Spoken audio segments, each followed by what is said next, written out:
either disclosable pecuniary or affected interests, please? Anyone? None? Thank you very much. Can I remind you, if you do have any during the meeting, then you let me know as soon as possible. Item 3 is the minutes of the meeting. Are there any matters arising or points of accuracy from everyone? None? Thank you. Then I propose that the minutes are adopted as a correct record. Can I ask for a seconder, please? Councillor Purnell, happy to second. Thank you. Can I then ask for a show of hands in favour of those minutes? Thank you. Item 4, urgent items of business. Are there any urgent items of business? No, non-notified, Chair. Thank you. We then go on to item 5, which is the Council Plan Overview Report. And I'd like to report on this. This report is an important tool to let us make sure that we stay on track with achieving our 23-27 ambitions for the benefit of all residents. It provides an overview of achievements during the first quarter of this year, 25-26. It shares successes and also identifies where there are challenges that we need to address. This time it's presented in a new format improving the accessibility of all the data and updates. The section 3 contains detailed information on progress and outlines the delivery issues or risks. The highlights for this quarter are the formal adoption of the Unison Anti-Racism Charter. This fosters a community where everyone is treated with dignity and respect. The extensive refurbishment works were completed at the temporary site of the Hawthorne Academy School, which is the Social, Emotional and Mental Health School. This ensures vulnerable young people have access to a supportive, high-quality education environment. The Cabinet approved a 10-year physical activity, sports and leisure strategy, and there's a 3-year implementation plan to deliver a range of opportunities to improve both physical and mental health. We secured the UK Shared Prosperity Fund allocation for 25-26 and its delivery programme. Larchwood School urged Larchwood Shortbreak Children's Home was again rated good by Ofsted. This was the 4th consecutive time. Highways and Transport Capital Programme 25-26 was approved and the range of bus services enhanced. The 2025 Climate Change Emergency Strategy adopted and many actions are already underway.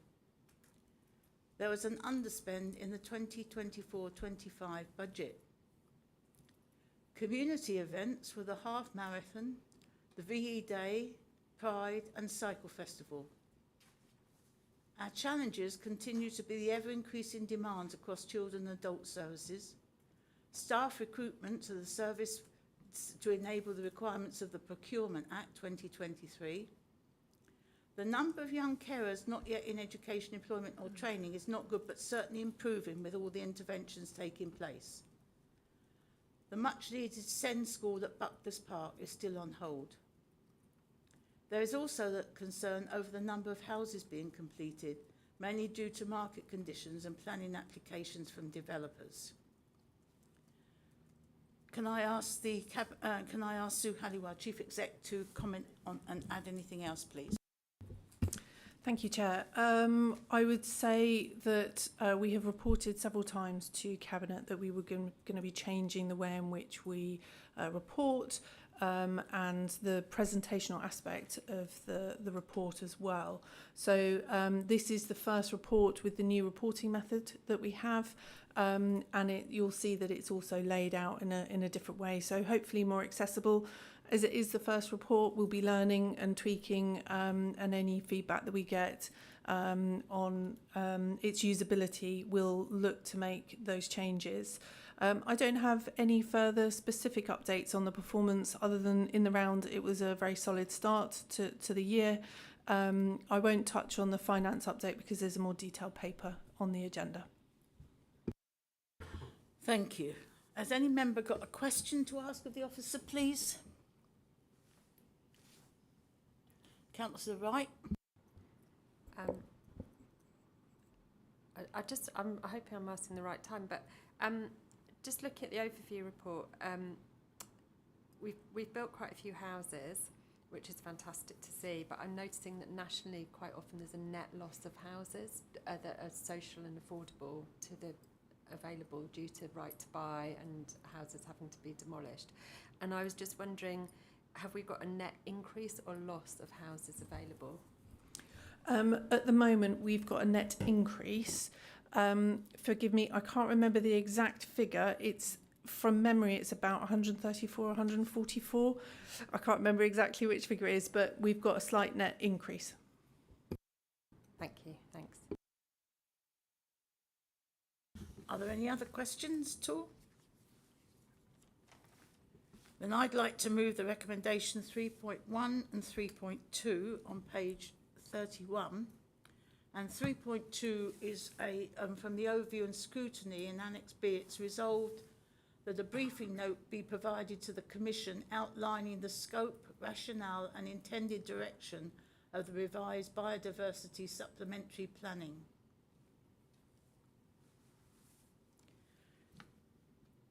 To speak to this and to move those two recommendations, I think I've really outlined the positive start to the year. We've achieved a great deal. The housing... I need a seconder. Can I have a seconder, please? Councillor Fenella, second. Thank you. I'll start again. As I've already said, it's a very positive start to this year.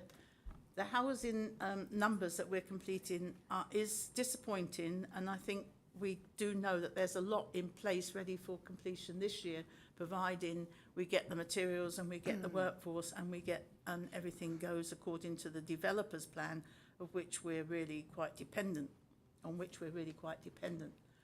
The for the Larchwood is particularly good. I mean, this was the 4th year at a consecutive time, and we all know how valuable that is to support our families and the children, who are probably the most vulnerable in our borough.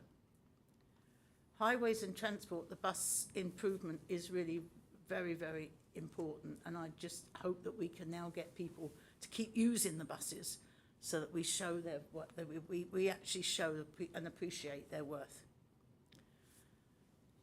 With the second line. Thank you, Leader. I'm pleased to second this report, and I'd like to take this opportunity to highlight a couple of points in the report specific to my portfolio.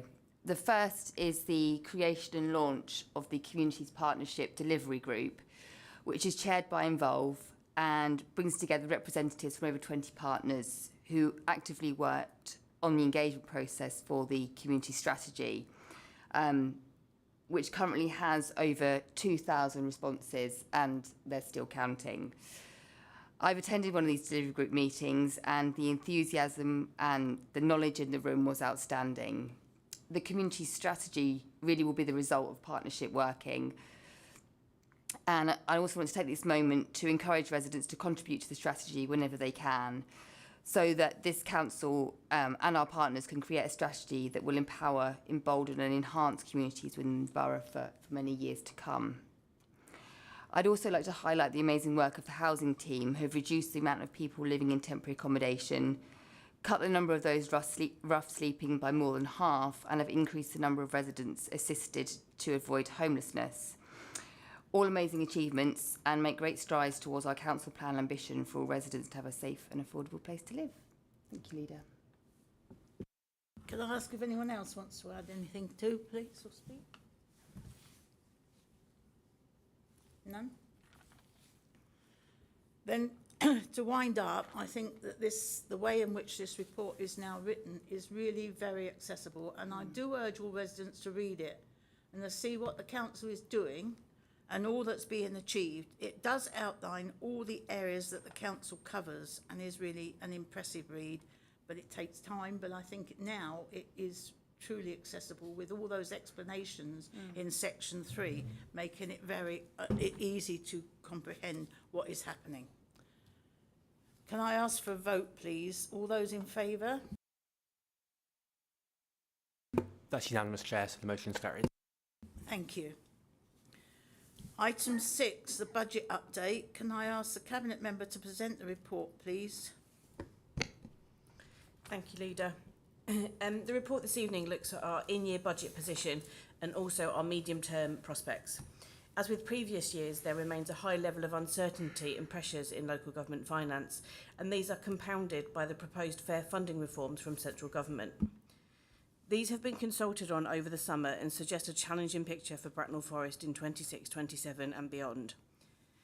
Whilst our reported in-year position for 25-26 is more positive than it was at this point last year, we are planning for the predicted impact of the reforms and asking service areas to explore options to deliver 10% savings over the next 3 years. As part of our consultation response to the fair funding reforms, we have sent a letter to the responsible minister, signed by Bracknell Forest Council group leaders, setting out the impact and the scale of the proposed changes. We hope that this, along with our comprehensive technical response, will be favourably received. As we enter the budget setting cycle, our strategic response sets out a different approach to previous years in order for us to prepare for the challenges that lie ahead. Thank you. Can I ask you to please give any comment on that or add anything? Thank you, Leader. Yeah, I think it might just be helpful if I explain why the fair funding 2.0 proposals are quite so significant for Bracknell Forest. So there are two key elements to them. One is about changing the funding formula used to distribute grants to local councils, and the government was very clear over the course of the last 12 months that it believes that there's a strong case to redistribute funding towards the more deprived areas in the country, and clearly Bracknell Forest is not one of the more deprived areas in the country, so therefore we would expect to lose out from that redistribution. But another key element is the reset of the business rates retention system. So it's quite a technical thing, but since 2013, local authorities have been able to benefit from a proportion of the extra income they receive from business rates through growth over that period. Now, Bracknell Forest has been one of the proportionally largest recipients of additional business rates growth over that period. So clearly, when there is a reset of that system, we lose the benefit of that. And a combination of those two factors is why the impact on Bracknell Forest is as significant as it set out in the papers. In terms of our response to it, it's very clear that the Council, with that kind of scale of financial challenge, can't continue to deliver everything that it currently does in the same way as it currently does. Now, Councillor Purnell has just mentioned the development of the Partnership Community Strategy, and that's really a key part of the strategic response that we are working our way through at the moment. So Councillor Neil was absolutely right that service areas have been asked to look at options to deliver 10% savings to give choice to members over the autumn, but we are very actively encouraging all service areas to embrace that new way of working through and with communities alongside that. I think that's all I'd like to say by way of introduction. Thank you, Leader, but happy to take any questions. Are there any questions, please? Councillor Wright? Sorry, it's just a very quick, simple question. When we first got elected, we were told that about 98% of people paid their council tax, and we didn't have very many people defaulting on their council tax, and I just wondered if that was still about the same or if there's been any change in that. Thank you. Through you, Leader, the percentage has reduced very slightly, but not significantly, but that is a pattern that's been seen across the country, so we're still holding up very well relative to many areas. Thank you. Are there any more questions? None? Can I ask the Cabinet Member to move this? Councillor Neil, happy to move the item. And I'll second it. Thank you. Would you like to? Thank you, Leader. Pleasingly, budget monitoring has not highlighted the same pressures at levels we have seen in previous years and reflects the actions taken as part of the current year's budget setting process were realistic. As it stands, we predict that we could end the year between a £2.275 million underspend and a potential £410,000 overspend when including emerging risks and issues. Whilst this position will inevitably change as the year progresses, it is a much better position than we have seen in previous years at this point in time.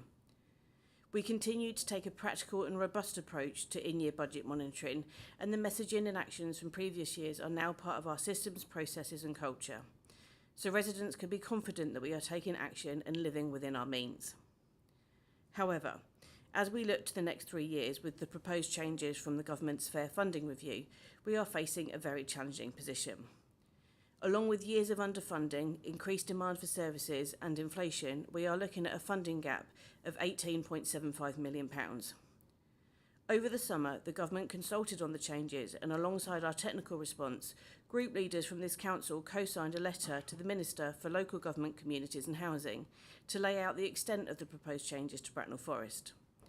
We have urged the government to reconsider its approach, pointing out that we are being penalised as a well-managed, fiscally responsible authority. We are urging the government to rethink its approach, but we are planning to protect our position and transition should the proposed changes come forward.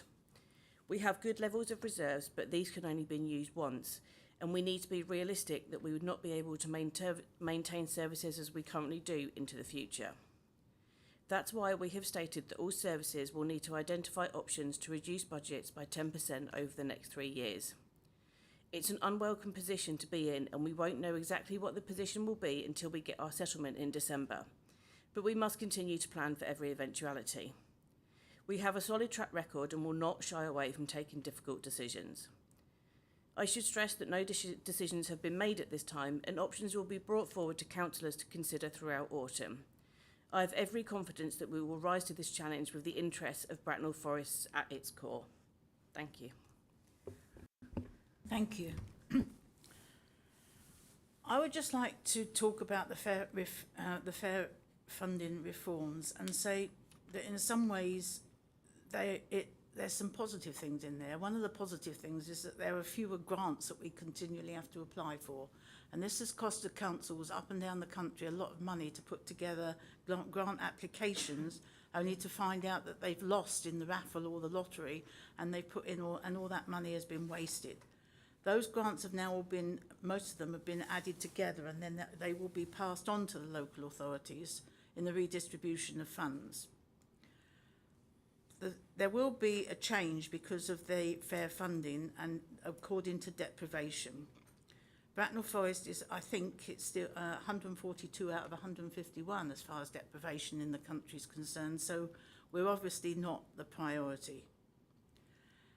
The fair funding reforms, we have responded to the consultation, and we've asked that they look again at councils that, like us, that have to deliver adult social service care and also children's social care. These are our major risk areas, and they're largely unpredictable. We've not yet had a letter back from the new minister, who was also sent our letter. As it is, we recognise that there's huge challenges ahead.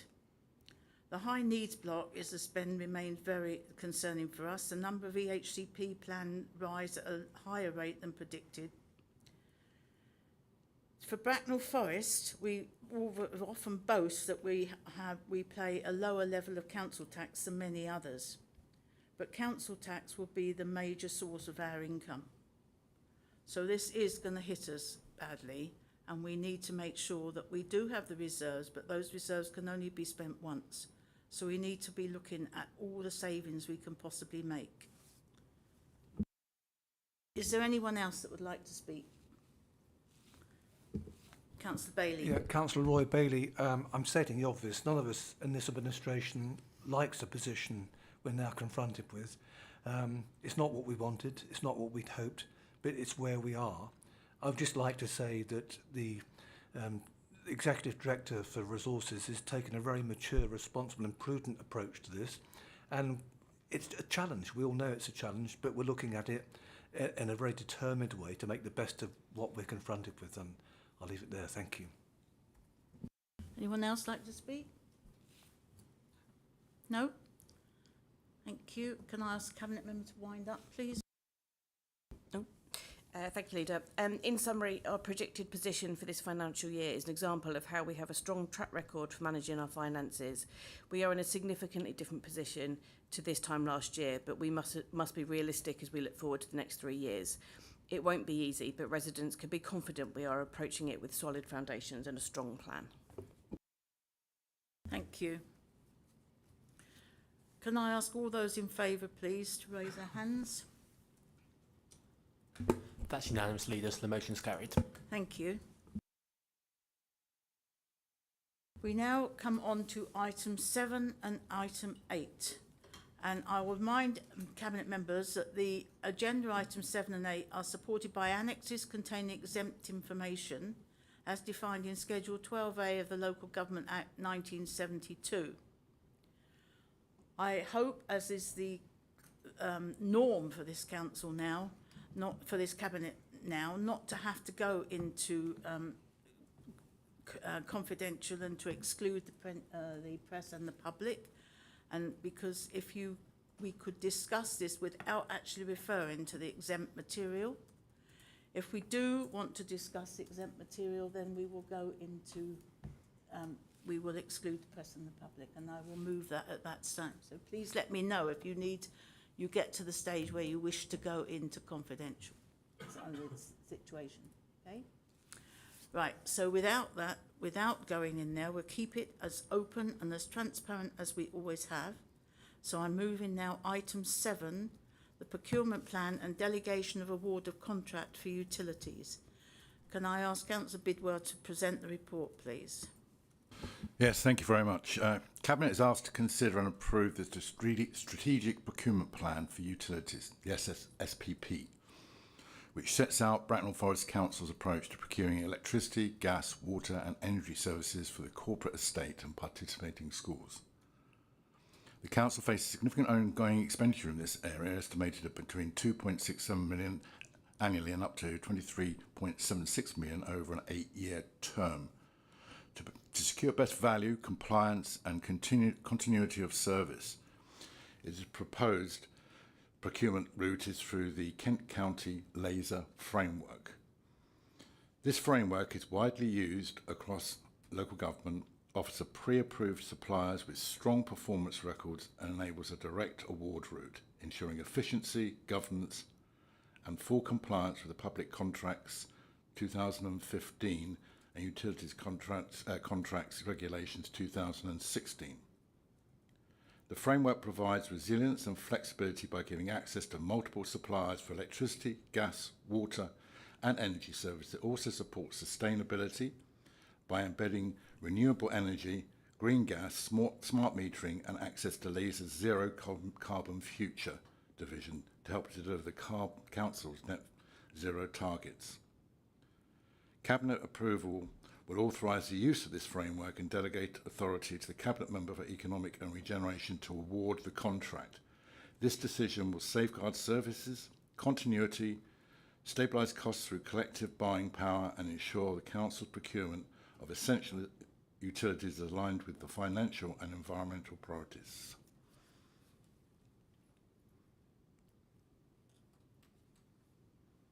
Thank you. Can I ask Andrew Hunter, please, to comment and add anything else on this? Nothing much further to add, Leader, just to say that this is a 4-year contract with an extension of a further 4 years if required. The recommendations are set out before Cabinet, but happy to take any questions. Can I ask a question? Will it be available for once it's bought? This will be the cost that will then be brought into the people like community centres that can actually acquire the same sort of costs and pricing for their utilities once the council has acquired bought into this? So all of the operational estate that we run, so all of our assets where we are paying the electricity bills, we will be using this framework. It's accessible by the council only, though. It won't be it's not something that you could then piggyback on the back of. It would be only the things where we are paying the bills for. Okay, thank you. But I think most community centres, you pay the council pay the bills and then they pay the council. So I think that would be a saving for community centres and the like. Is anyone else any questions, please? Can I ask the Cabinet member to move this, please? Thank you, Leader. Yes, to add to how I introduced it, the procurement of gas, electricity. Sorry. Will you second I that? will second it, thank you. Would the mover like to speak?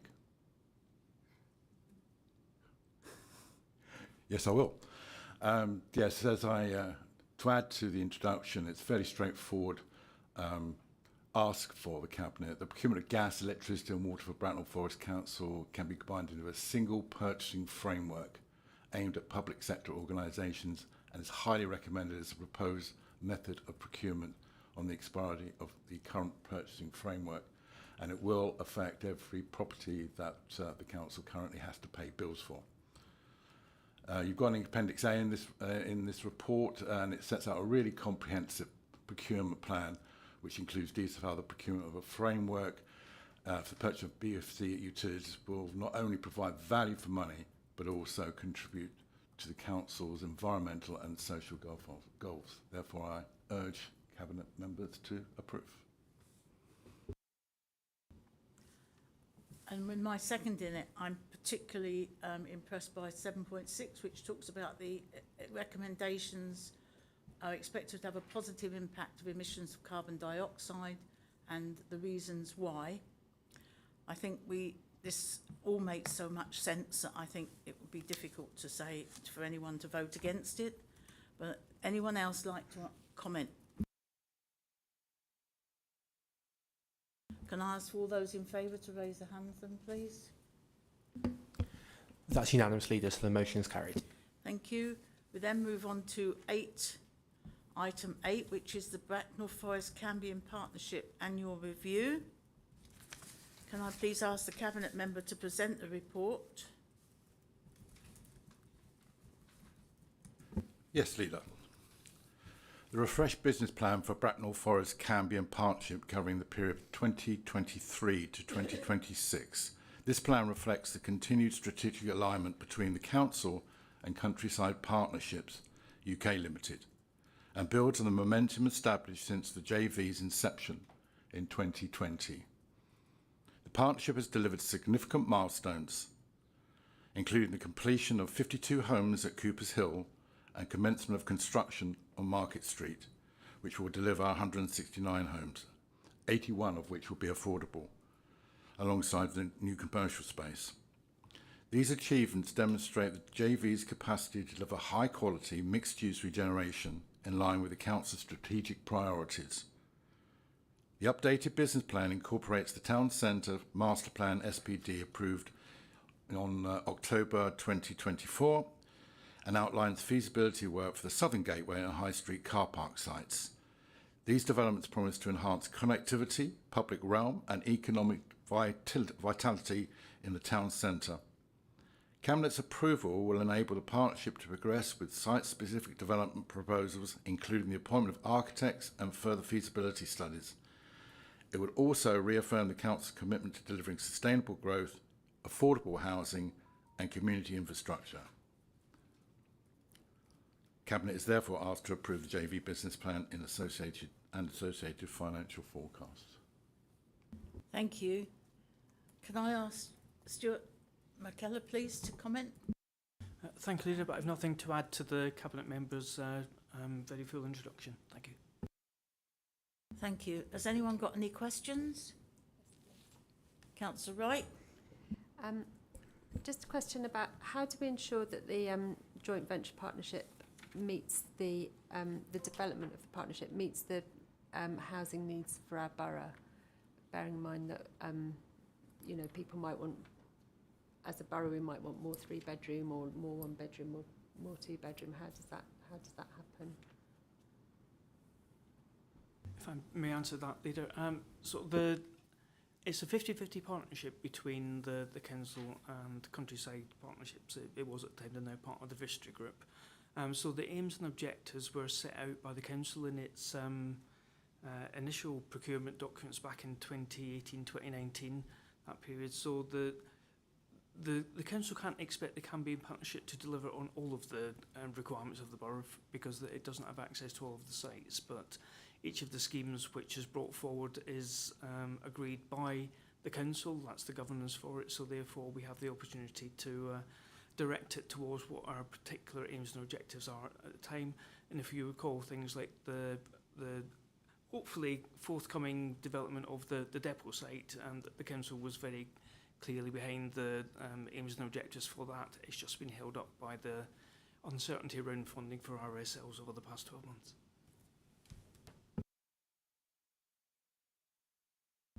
Can I just ask that the next big movement is Market Street car park, I think, and when will that be completed so we can get on with building rather than just demolishing? Thank you. Yeah, the High Street car park, it will be demolished. We have let the contract for that to Cambian Partnership, so they're in the process of completing the detailed structural assessments at the moment, which will allow them to appoint, with the full knowledge of the site, a demolition contractor. They expect to do that within the next couple of months. Thank you. Has anyone else got any questions? No? Can you move this then, please?